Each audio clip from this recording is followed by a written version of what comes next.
کیا کریں، مال جو ہے یہی رہ جائے گا، دولت جو ہے یہی رہ جائے گی، جو راہ خدا میں اتنا خرچ کر لیں گے انشاءاللہ میدان محشر میں اتنا ہی ہمارے کام آئے گا۔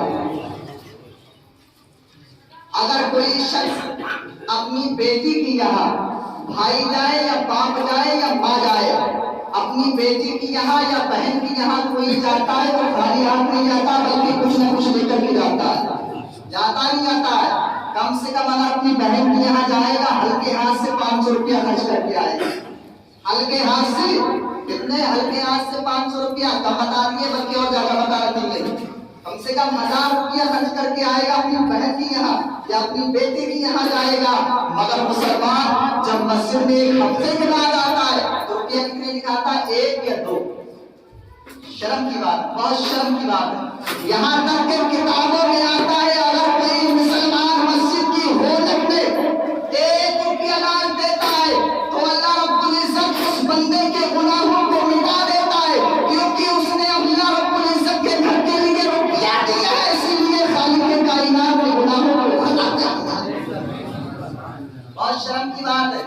اگر مسجد میں جمعہ والے دن نمازی 500 آئے اور زیادہ نہیں صرف 5 یا 10 روپیہ کے حساب سے اگر روپیہ دیے تو انشاءاللہ اس میں کس کا فائدہ ہے؟ مسجد کا فائدہ ہے۔ کس کا فائدہ ہے؟ امام کا نہیں ہے، مسجد کا فائدہ ہے۔ کوشش کیا کریں دن بھر میں، آج کے ہمارے نوجوان اور ہمارے بزرگ بیڑی یا گلن کوئی چیز ملے زیادہ نہیں تو 20 روپیہ دن میں خرچ کر دیتے ہوں گے۔ اگر مسجد میں ایک ہفتے کے بعد آئے تو زیادہ نہیں، صرف 10 روپیہ، 10 روپیہ بھی نہ ہو تو صرف 5 روپیہ، 1-2 روپیہ کا رواج گیا۔ پہلے لوگ 1-2 روپیہ ڈال دیا کرتے تھے مگر مہنگائی تھوڑی کم تھی، آج مہنگائی جو ہے ہمارے سر کے اوپر ہے، آمدنی ہماری بہت کم ہے۔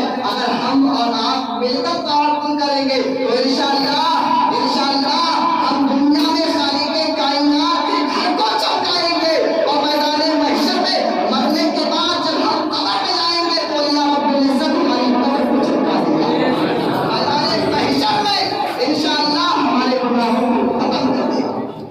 ایسی زندگی گزارو یار، دولت یہی، سب کچھ یہی رہ جائے گا، کچھ ساتھ جانے والا نہیں ہے۔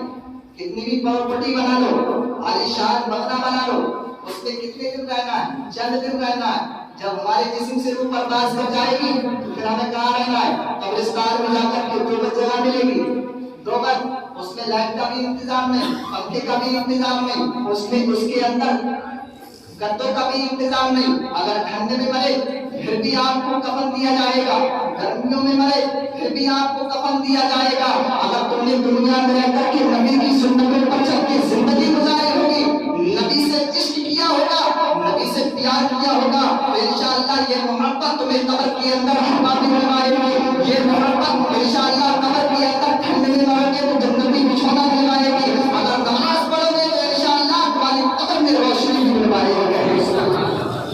میرے بھائی ایسی زندگی گزارو۔ میرا تو کچھ نہیں ہے، کہ میں اس لائق ہوں تو آپ کو سمجھا رہا ہوں، اگر اس لائق نہ ہوتا جہاں آپ بیٹھے میں بھی یہیں بیٹھا ہوں۔ میرے بھائیوں، علماء کرام کی باتوں پہ عمل کیا کرو، اپنے مسجد کے اماموں کی باتوں کو سنتے ہو مگر عمل نہیں کرتے ہو۔ یہاں تک کہ آخری بات بتاتا ہوں، اگر تم برکت چاہتے ہو، اولاد وفادار چاہتے ہو، اپنے جسم میں طاقت چاہتے ہو، چہرے کو خوبصورت بنانا چاہتے ہو، گناہوں سے چھٹکارا پاتے ہو تو سنو، اگر آپ اپنے جسم میں طاقت چاہتے ہو تو نماز پڑھو، سبحان اللہ۔ اگر چہرے پہ خوبصورتی لانا چاہتے ہو تو نماز پڑھو، دنیا والوں سے عزت چاہتے ہو نماز پڑھو، اولاد وفادار چاہتے ہو تو نماز پڑھو۔ جب تم نماز پڑھو گے تو انشاءاللہ تمہارے گھر والے کیا، اہل بستی والے بھی تمہاری عزت کریں گے۔